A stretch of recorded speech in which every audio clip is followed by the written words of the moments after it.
दोस्तों, आप सभी का अभय प्रताप सिंह की तरफ से हार्दिक स्वागत एवं अभिनंदन है। आज इस वीडियो में आप लोग कक्षा 9 के रसायन विज्ञान का वह भाग पढ़ेंगे जो इसके पहले वाले वीडियो में अपलोड किया जा चुका है। मैंने उस वीडियो में बताया था, आज उस बात को फिर से रिपीट कर रहा हूं कि यह वीडियो मुख्य रूप से कक्षा 9 के रसायन विज्ञान के पहले चैप्टर से संबंधित है। पहले चैप्टर का नाम उस दिन लिखा था, क्योंकि आज वही पढ़ाना है इसलिए उसका नाम फिर से एक बार आपके सामने बोर्ड पर लिख रहा हूं। तो हमारे कक्षा 9 के रसायन विज्ञान का पहला चैप्टर इस नाम से है, हमारे आस पास के पदार्थ। इस नाम से है। जो वहां पर बात समाप्त हुई थी, जिस जगह से, वहीं से अपनी बात उठाता। बात क्या चल रही थी? बात यह चल रही थी कि जो कुछ भी है हमारे आसपास वह क्या है और कहां है। जो कुछ भी है, जो कुछ भी जहां है, वो कहलाता है ब्रह्मांड। हम धरती, पानी, आकाश, इन सभी को मिलाकर इनकी समष्टि को, इनके समूह को, इस संपूर्ण रचना को ही कहते हैं ब्रह्मांड, है ना। जिसमें पृथ्वी तो एक छोटा सा हिस्सा है, तारे, आकाश गंगाएं, सभी कुछ मिलाकर बनता है ब्रह्मांड। इसका निर्माण दो प्रकार के तत्वों से हुआ माना जाता है। लोग कहते हैं कि एक द्रव्य है और दूसरा है ऊर्जा। जैसे जैसे आप आगे बढ़ेंगे जानेंगे कि यह दो नहीं है बल्कि एक ही है। जब आगे बढ़ेंगे तब, ठीक है ना। एक छोटा सा आपको हिंट दे दूं कि ऊर्जा जब सघन रूप धारण करती है, ऊर्जा जब सघन रूप धारण करती है तो वह हो जाती है द्रव्य। जैसे मान लीजिए ये ऊर्जा की एक परत है जो बहुत पतली है, दिखाई नहीं दे रही है, लेकिन है तो, अस्तित्व है। और उसी प्रकार की कई परतें एक के ऊपर एक चलती जाएं तो ये जो परतों का समूह बनेगा, सघन समूह ही हो जाएगा द्रव्य। तो दोनों एक ही हैं। अंत में सीखेंगे। अभी हम कक्षा 9 में पढ़ने के लिए, शुरुआत करने के लिए यह आपको बता रहे हैं, और आपके कोर्स में भी यही बात है कि ब्रह्मांड का निर्माण दो प्रकार के तत्वों से हुआ है, एक द्रव्य और दूसरा ऊर्जा। द्रव्य क्या है? तो जो वस्तुएं स्थान घेरती हैं, जो वस्तुएं स्थान घेरती हैं द्रव्य कहलाती हैं, और जो वस्तुएं स्थान नहीं घेरती हैं उन्हें कहा जाता है ऊर्जा। स्थान घेरना मतलब जगह लेना, है ना। जैसे पानी, बाल्टी अगर खाली है तो उसमें इसका मतलब हवा है। पानी डाल रहे हैं तो उसमें भर रहा है कुछ। कैसे जान गए कि भर ही रहा है? क्यों? क्योंकि एक सीमा आएगी जब आप पानी डालते डालते उस अवस्था में पहुंच जाएंगे कि अब उसमें कोई पानी आने वाला नहीं, ठीक है ना। तो पानी नहीं आ रहा है, इसका मतलब पानी भर चुका है। पानी को स्थान चाहिए था, वो अपना स्थान ले लिया, बाल्टी भर का स्थान ले लिया, अब उसको स्थान नहीं मिल पा रहा है, इसीलिए वो गिर रहा है। गिलास है, उसमें आप दूध डालते जाएं, डालते जाएं, डालते जाएं, जब तक उसको स्थान मिल रहा था तब तक वह आया, गिरा नहीं। लेकिन अब जैसे ही हम दूध की एक बूंद डालेंगे वह दूध गिरने लगेगा। क्यों? क्योंकि उस गिलास में एक बूंद दूध के लिए भी जगह नहीं थी। तो एक उदाहरण है कि पानी स्थान घेर रहा है ना। ये जो स्थान घेरता है उसे क्या कहते हैं? द्रव्य। और जो स्थान नहीं घेरता उसे क्या कहते हैं? ऊर्जा। अब इस पर लंबी चर्चा चलेगी, है ना। जैसे द्रव्य और ऊर्जा का एक उदाहरण जो हमारा फेवरेट उदाहरण है, हम कहते हैं आप एक गुब्बारा लीजिए, ठीक है, और 4 प्रकार की चीजें रखिए। 4, चलिए अच्छा 5 कर लीजिए। जो 5 चीजें हैं मैं आपको बता रहा हूं, गुब्बारे में आपको भरना है। एक है आपके पास बालू, दूसरा है पानी। बालू की जगह आप मिट्टी भी कर सकते हैं, सर्वसुलभ है ना, आसानी से मिल जाएगी। मिट्टी तो कहीं भी मिल जाएगी। पानी भी आसानी से उपलब्ध है। वायु, आप सांस लीजिए, वायु भी उपलब्ध है। आप सांस लेंगे आपके फेफड़ों में भरेगी, तो उसको आप कहीं भी कर सकते हैं, है कि नहीं। वायु हो गया। और ध्वनि, चिल्ला सकते ही है ना।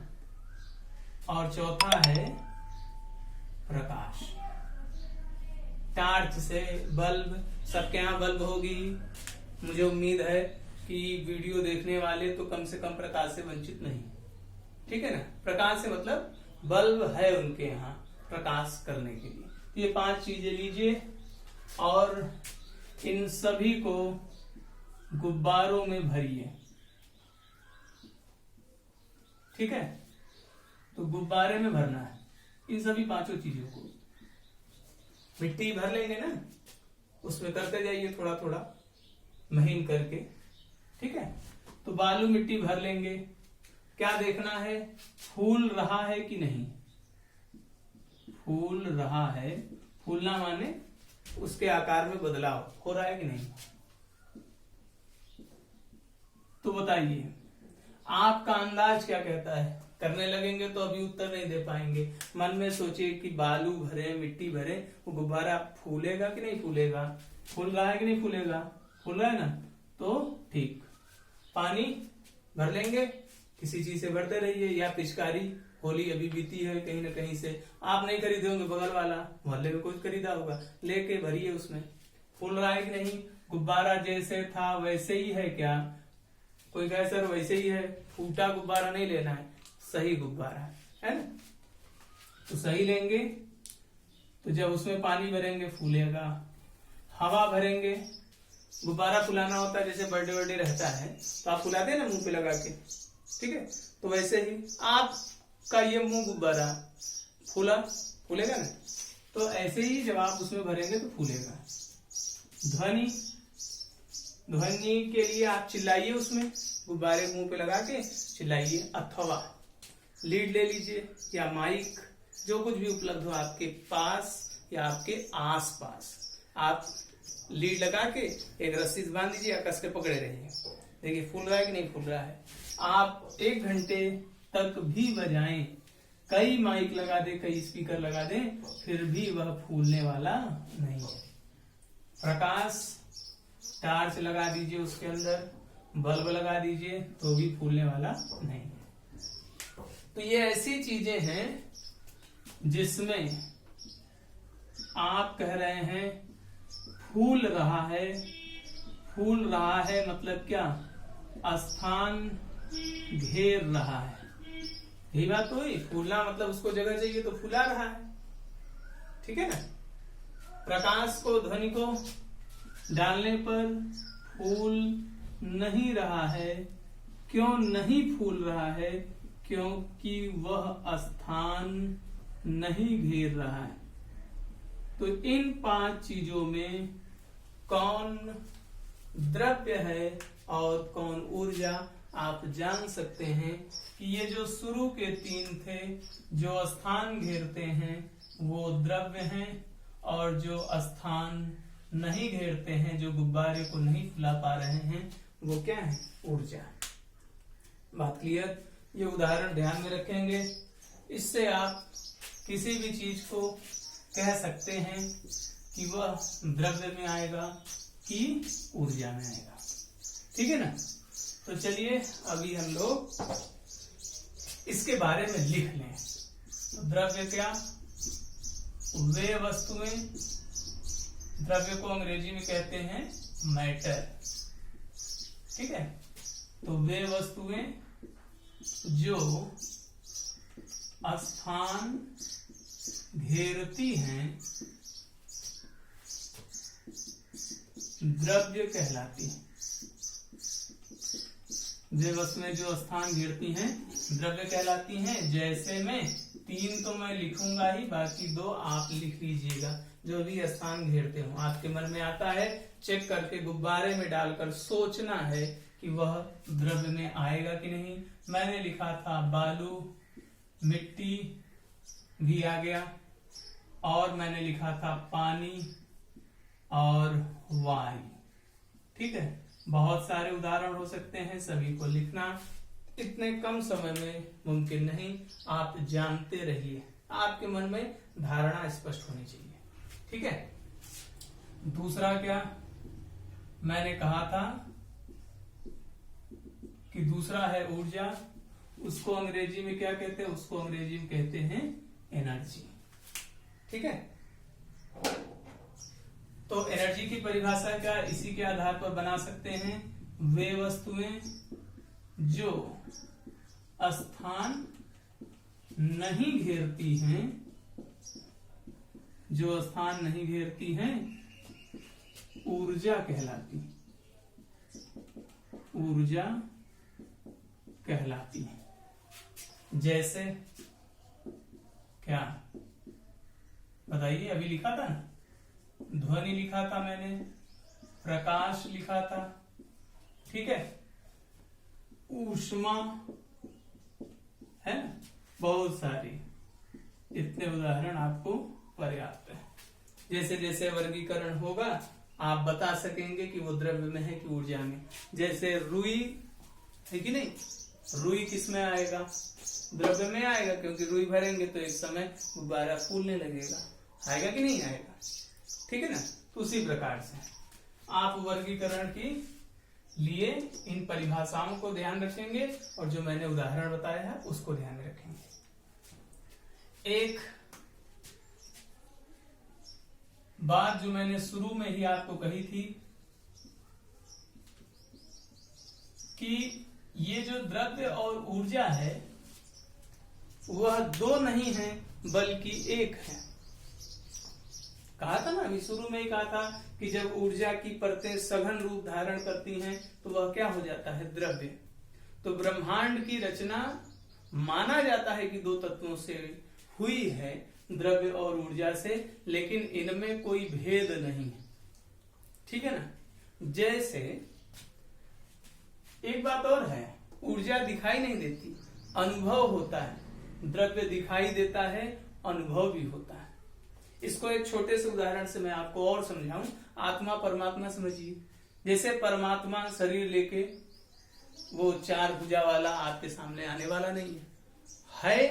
कैसे जान गए? जैसे फूलों का रंग, विभिन्न प्रकार के रंग, उनकी महक, चिड़िया कैसे उड़ती है, मक्खी भी उड़ती है, उसके उड़ने का तरीका अलग है ना। तो सबके उड़ने का तरीका अलग है, काम वही है लेकिन तरीका अलग है। तो उसमें है जिसने फूलों को महकाया, तो फूलों की जो महक है, उनकी जो गंध है, उनके जो आकार हैं, दिखने का तरीका है, उनके जो रंग है, इनमें भिन्नता न मैंने उत्पन्न किया न आपने उत्पन्न किया, हमारे आपके प्रयास से नहीं हुआ, ये स्वाभाविक रूप से हुआ। एक और बात, जैसे मैं जिस परिवार में जन्म लिया उसके पीछे मेरा तो कोई कारण नहीं रहा। मतलब मैं सोच कर नहीं हुआ कि मैंने इच्छा किया और हो गया। तो मैं अमीर परिवार में जन्म लिया, मध्यम परिवार में जन्म लिया, गरीब परिवार में, इसमें मेरा स्वयं का कोई योगदान नहीं है। ठीक है ना। अभी तो फिलहाल नहीं है, पहले का रहा होगा।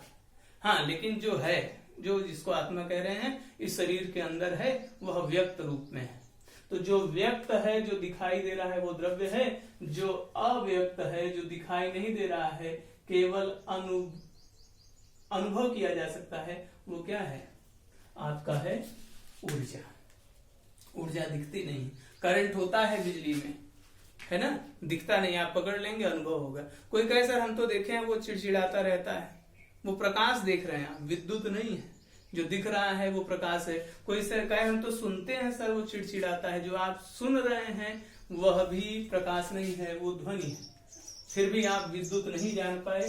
बिजली के कई तार गुब्बारे में लगा दिए जाएं, है ना, बिजली की कई तारों को गुब्बारे में इकट्ठा करके लगा दिया जाए, 24,000 वोल्टेज का तार भी लगा दिया जाए किसी तरीके से कि वह पिघले नहीं, लकड़ी उकड़ी लगा के किसी तरीके से गुब्बारा फूलने वाला नहीं है, तो आप समझ गए कि विद्युत किस में आएगा, ऊर्जा में आएगा। आप तार देख रहे हैं, चिड़चिड़ाहट सुन रहे हैं, है ना, उसका अनुभव कर रहे हैं, वो चिड़चिड़ाहट आग कैसे आ रही है आपके कान तक ये जान नहीं रहे हैं। तो जिसको हम केवल अनुभव कर सकते हैं वो क्या है, ऊर्जा है, उसी को आध्यात्म में परमात्मा कहते हैं। और आध्यात्म में उसी द्रव्य को जो शरीर रूप धारण करके है, जो व्यक्त रूप में हमारे सामने दिखता है, उसी को हम लोग शरीर आत्मा ऐसा नाम देते हैं, है ना। और जिस प्रकार से वहां बताया जाता है कि आत्मा परमात्मा में कोई भेद नहीं, दोनों है ना अलग हैं, स्वरूप में एक ही है, देखने में अनुभूति अलग अलग होती है। मुझे लगता है कि ये वो है आत्मा और जो इसके अतिरिक्त है वो परमात्मा है, लेकिन हम सब एक ही हैं, दोनों में मुख्य रूप से कोई भेद नहीं है। आंखों से दिखने वाला भेद है, लेकिन मुख्य रूप से न आत्मा परमात्मा में भेद है और न ही द्रव्य और ऊर्जा में भेद है। इस बात को सबसे पहले समझाया महत्वपूर्ण और वैश्विक जगत को दिशा दिखाने वाले महान वैज्ञानिक आइंस्टीन ने। आइंस्टीन ने ही इस बात को पहले साबित किया कि ये जो दो चीजें आप अलग अलग कहते हैं वो दो चीजें नहीं है, बल्कि एक ही चीज के दो रूप हैं। हिंदी की भाषा में उसे मुहावरे में कहा जाता है एक ही सिक्के के दो पहलू। जैसे आप सिक्का उछालें, जैसे आपने सिक्का उछाला तो सिक्के पर हेड है ना, कोई कहे मैंने हेड देखा, तो कोई कल को कह सकता है मैंने टेल देखा। कहाँ देखा, सिक्के में एक तरफ हेड और दूसरी तरफ क्या है, टेल। तो वो दो चीजें नहीं हैं, बल्कि एक ही चीज के दो रूप हैं, है ना। तो पहले द्रव्य और ऊर्जा को अलग माना जाता था। यह आप जानकारी के लिए रखिए कि दोनों पहले अलग अलग थे, अभी यह साबित किया जा चुका है। आइंस्टीन ने बताया है कि वह दोनों एक ही हैं, उन दोनों में कोई भेद मुख्य रूप से नहीं है। तो आइंस्टीन ने कहा क्या था अपने समय में, तो आइंस्टीन ने कहा था महान वैज्ञानिक कहाँ के थे, मुख्य रूप से जर्मनी के थे, ये भी जान लीजिए, जर्मनी के वैज्ञानिक थे। हिटलर जर्मनी में शासन कर रहा था, तो असल में ये थे यहूदी। इनका जो धर्म था आइंस्टीन का, वो यहूदी धर्म था, और हिटलर यहूदियों से बड़ी नफरत करता था। तो उसने कहा कि भले ये वैज्ञानिक है, लेकिन चूंकि यहूदी है इसलिए इसको जीवन का अधिकार नहीं है, इसको मारेंगे, इसको मार डालेंगे।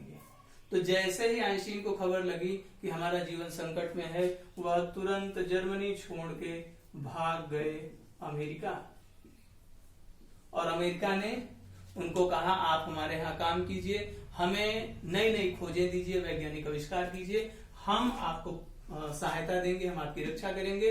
और आइंस्टीन को अमेरिका ने अपनी नागरिकता दी, और आइंस्टीन ने अमेरिका को बताया यह महान समीकरण जिसके आधार पर परमाणु बम की रचना हुई और द्वितीय विश्व युद्ध में अमेरिका को जीत मिली। ये छोटी सी बात थी जिसको बताना मैं उचित समझता था, मैंने बताया। तो महान वैज्ञानिक आइंस्टीन ने बताया, क्या बताया, कि द्रव्य तथा ऊर्जा एक दूसरे के पूरक हैं। एक दूसरे के पूरक है मतलब दोनों ही अस्तित्व तो रखते हैं, लेकिन वो एक ही चीज है, एक दूसरे के पूरक हैं। अर्थात द्रव्य को ऊर्जा में तथा ऊर्जा को द्रव्य में बदला जा सकता है। और इसी के लिए उन्होंने इसे मतलब द्रव्य को ऊर्जा में तथा ऊर्जा को द्रव्य में बदला जा सकता है, इस शब्द को, इस कथन को उन्होंने एक समीकरण से व्यक्त किया। उन्होंने इसे या इस कथन को एक समीकरण द्वारा व्यक्त किया, एक समीकरण द्वारा व्यक्त किया जिसे द्रव्यमान ऊर्जा समीकरण कहते हैं, जिसे द्रव्यमान ऊर्जा समीकरण कहते हैं। यह प्रसिद्ध समीकरण निम्नवत है। जो ये समीकरण है वो समीकरण क्या था उस पर भी चर्चा कर लें, तो वह समीकरण था E बराबर mc²। E क्या है? एनर्जी, एनर्जी को कहते हैं ऊर्जा। M क्या है? द्रव्यमान, मास से लिया गया है। और C है प्रकाश का वेग। अगर यहां स्पष्ट ना हो तो यहां लिख दे रहा हूं, C है प्रकाश का वेग। कहां? निर्वात में। तो निर्वात में प्रकाश की चाल या वेग, मान कितना होता है नहीं जानते हैं तो जानिए, जानना चाहिए। 3 × 10⁸ मीटर प्रति सेकंड। ठीक है ना? ये यहां सभी का अपना महत्व है।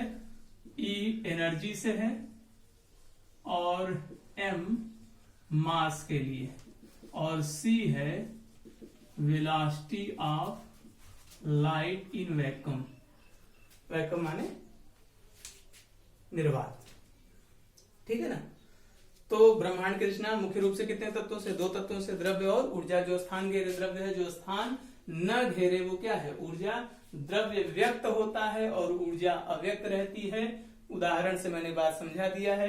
दोनों एक ही सिक्के के 2 पहलू हैं, एक दूसरे के पूरक हैं। द्रव्यमान को ऊर्जा में बदल सकते हैं और ऊर्जा को द्रव्यमान में। कौन बताया? आइंस्टीन ने। किस समीकरण से? E बराबर mc²। और इसी समीकरण को कहते हैं द्रव्यमान ऊर्जा समीकरण। E क्या है? एनर्जी, ऊर्जा है। M क्या है? द्रव्यमान। और C है निर्वात में प्रकाश की चाल कितनी होती है? 3 × 10⁸ मीटर प्रति सेकंड। ये सभी बातें नोट कर लीजिएगा। और हाँ, जो ये समय चल रहा है लॉकडाउन का समय है ना, गंभीर बीमारी है, वायरस है, कोविड-19 है ना, तो आपको इससे अपनी रक्षा करनी है, समाज की भी रक्षा करनी है। एक छात्र के नाते, एक अभिभावक के नाते, एक सामान्य मनुष्य के नाते हम अपने को संक्रमित होने से और दूसरे को संक्रमित करने से बचाएं। समाज के लिए यही हमारी छोटी सी एक सहायता होगी, है ना, जो हम कर सकते हैं। लोग पूछते हैं कि हम देश की सेवा कैसे करें, तो आप देश की सेवा इस वायरस से स्वयं को बचाएं और दूसरों को संक्रमित करने से या उनको प्रभावित करने से बचें। ठीक है ना? चलिए, ये इसकी नोट्स बना लीजिएगा, सभी चीजें पढ़िएगा। आज की बात समाप्त। नमस्कार, धन्यवाद।